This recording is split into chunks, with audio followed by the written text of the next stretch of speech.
আসসালামু আলাইকুম। 10 মিনিট অনুশীলনে স্বাগত জানাচ্ছি। আমি মোহাম্মদ নুরুল মুস্তফা। আজকে আমরা পড়ব একাদশ শ্রেণীর উৎপাদন ব্যবস্থাপনা ও বিপণন প্রথম পত্রের চতুর্থ অধ্যায়। আমরা শুরুতে জেনে নিব জাতীয় উৎপাদন বলতে আমরা কি বুঝি। একটি দেশের অর্থ বছরে দেশের ভিতরে এবং দেশের বাহিরে যেসব পণ্য এবং সেবা উৎপাদিত হয় তার বাজার মূল্যকে জাতীয় আয় বলে। তাহলে একটি দেশের অর্থ বছর বলতে আমরা কি বুঝি, যেমন বাংলাদেশের অর্থ বছর জুলাইয়ের 1 তারিখ থেকে এর পরের বছর জুনের 30 তারিখ পর্যন্ত, এই মাঝখানের 1 বছর সময়টাকে বলা হয় বাংলাদেশের অর্থ বছর। এই অর্থ বছরের মধ্যে দেশের ভিতরে এবং দেশের বাইরে যেসব পণ্য এবং সেবা উৎপাদন হয়, যেসব পণ্য এবং সেবা উৎপাদিত হয় তার বাজার মূল্যকে জাতীয় উৎপাদন বলে বা জাতীয় আয় বলে। এই জাতীয় উৎপাদন বা জাতীয় আয় নির্ণয়ের 3 ধরনের মাধ্যম আছে। আমরা শুরুতে দেখতে পাচ্ছি উৎপাদনের দৃষ্টিকোণ থেকে দেশের যেসব পণ্য বা সেবা উৎপাদন হয় তার বাজার মূল্য যদি আমরা হিসাব করি, যেমন ওয়াই মানি হচ্ছে ইয়ারলি ইনকাম, পি মানি প্রাইস, এক্স মানি হচ্ছে একটি দ্রব্য, যে কোনো একটি দ্রব্য। তাহলে P1 ধরেছি যে কোনো একটি পণ্য, তাহলে একটি পণ্য ধরলাম 10 কেজি, তার পরিমাণ ধরেছি, প্রাইস ধরেছি, পণ্য ধরেছি 10 কেজি, প্রাইস ধরেছি 10 টাকা। ঠিক একইভাবে আরেকটি পণ্য ধরলাম আমি, প্রাইস ধরেছি 5 টাকা, পরিমাণ ধরেছি 10 কেজি। আরেকটা পণ্যের প্রাইস ধরেছি 20 টাকা, দ্রব্য ধরেছি 10 কেজি। তাহলে এতটুকু যদি আমরা হিসাব করি তাহলে আমরা দেখতে পাই 5.50,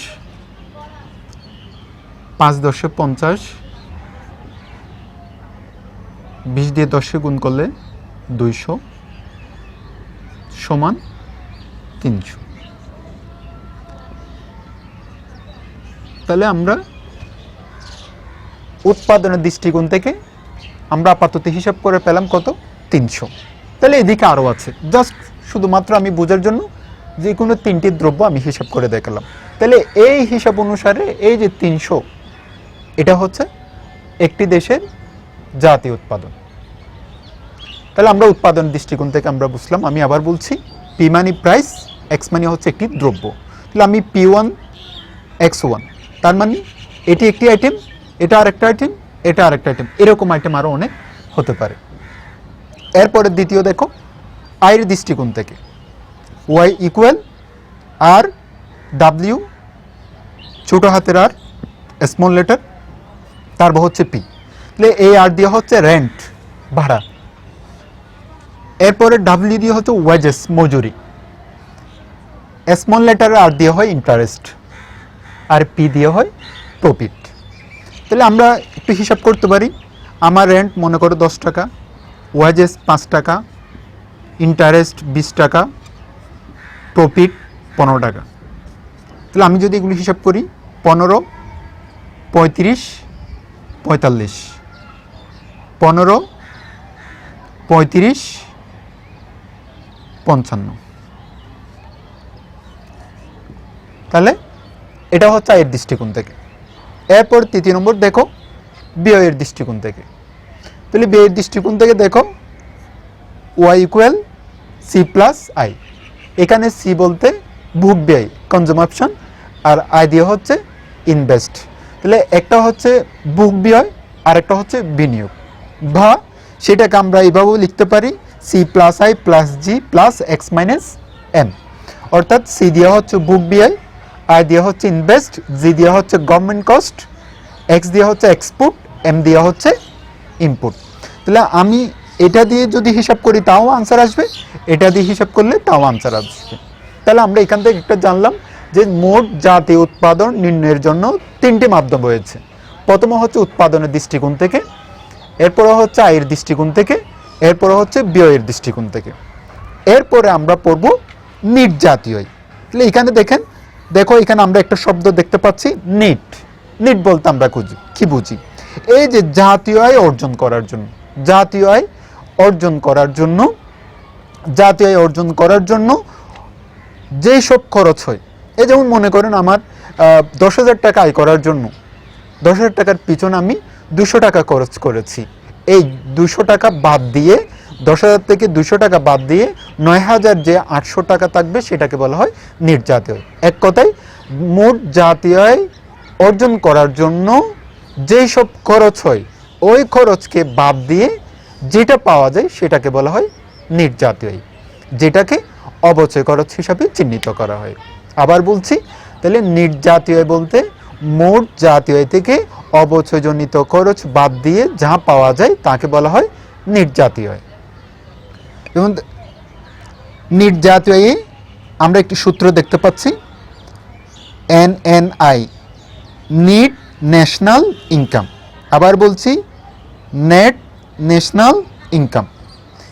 নিট জাতীয় এটা আমরা কিভাবে বের করব, তার সূত্র হচ্ছে GNI মাইনাস DC। GNI মানে হচ্ছে মোট জাতীয় আয়, এই যে মোট জাতীয় উৎপাদন এবং জাতীয় একীকতা, এই যে জাতীয় আয় থেকে যদি আমার DC মানে হচ্ছে ডিপ্রিসিয়েশন কস্ট, যাকে বাংলাতে বলা হয় অবচয়জনিত খরচ। তাহলে আমার জাতীয় আয় মনে করো 1,000 টাকা, তাহলে আমার এটার জন্য কস্ট গেছে, ডিপ্রিসিয়েশন কস্ট গেল 200 টাকা, তাহলে আমি পাচ্ছি 800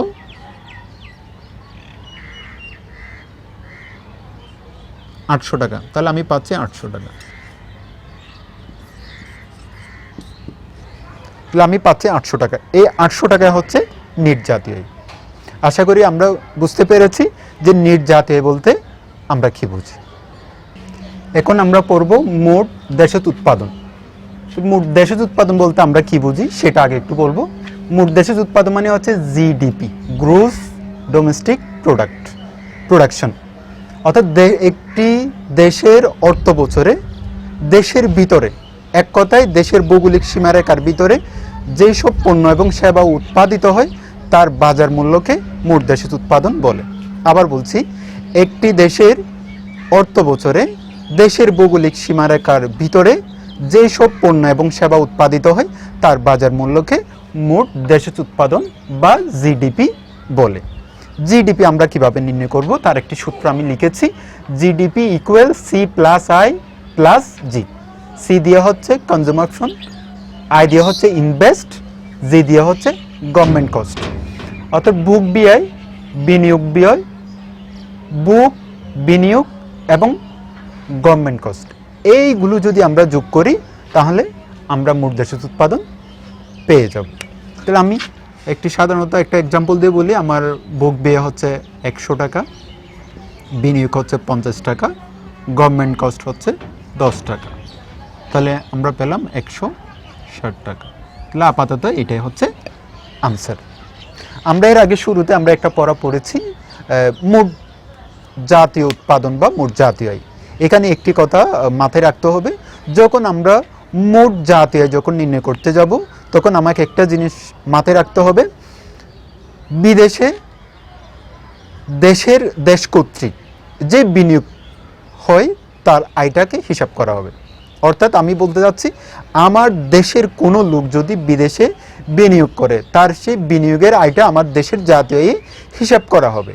কিন্তু বিদেশের কোনো বিনিয়োগ যদি আমার দেশে উৎপাদিত হয়, আমার দেশে ব্যবসা করছে, সেখান থেকে যে অর্থটা উৎপাদিত হচ্ছে সেটাকে হিসাব করা হবে না।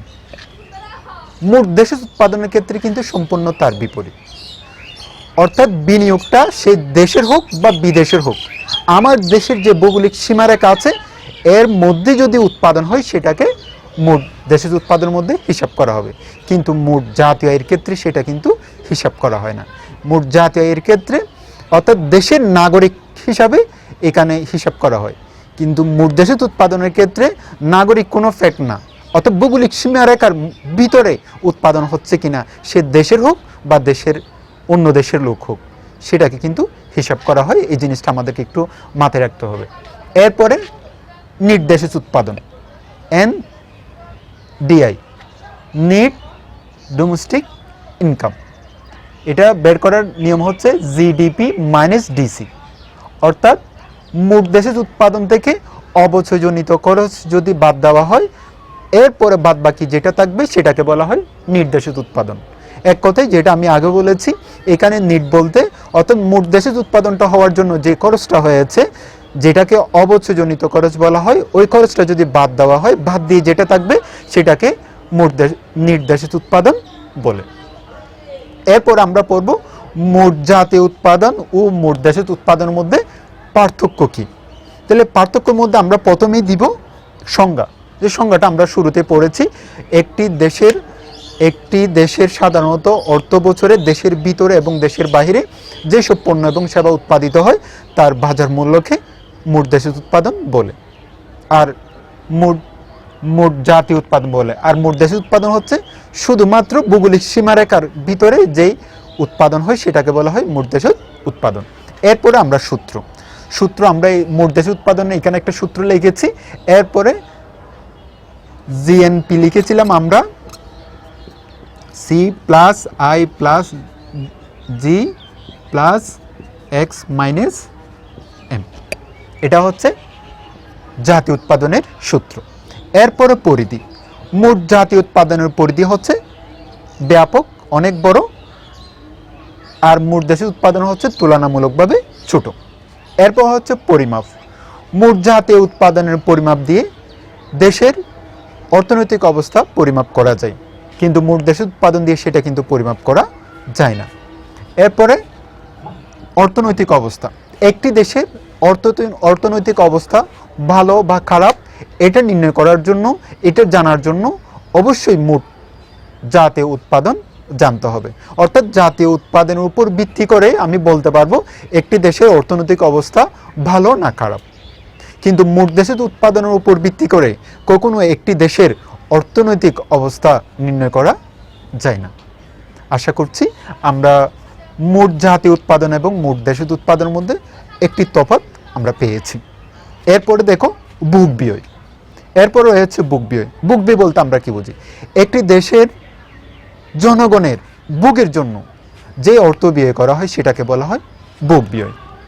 এরপরে হচ্ছে সঞ্চয়, অর্থাৎ মানুষের একটি দেশের ইনকাম থেকে, আয় থেকে বুকজনিত খরচ বাদ দিয়ে যেটা পরবর্তী সময়ের জন্য জমা রাখা হয়, গচ্ছিত রাখা হয়, সেটাকে বলা হয় সঞ্চয়। এরপর হচ্ছে সামগ্রিক ব্যয়। আমি প্রথমে বলেছি বুক ব্যয়, এখন বলছি সামগ্রিক ব্যয়। বুক ব্যয়ের মধ্যে শুধুমাত্র বুকের ব্যয়টা, বুকের সাথে রিলেটিভ যে ব্যয়টা আছে সেটাকে হিসাব করা হবে। আর সামগ্রিক ব্যয়ের মধ্যে বুক ফ্যাক্ট না, বুক ছাড়াও অন্যান্য আরও আদার্স যে খরচগুলো আছে, যে ব্যয়গুলো আছে, সবগুলো এখানে কি করা হবে? ইনক্লুড করা হবে বা হিসাব করা হবে, সেটাকে বলা হয় সামগ্রিক ব্যয়। আশা করি আমরা বুঝতে পেরেছি। তাহলে আমরা পড়লাম যে আজকের ক্লাসে আমরা পড়েছি মোট জাতীয় উৎপাদন বা মোট জাতীয় আয়, নিট জাতীয় আয়। এরপরও পড়েছি মোট দেশের উৎপাদন, নির্দেশিত উৎপাদন। এরপর আমরা পড়েছি মোট জাতীয় উৎপাদন ও মোট দেশের উৎপাদনের মধ্যে পার্থক্য।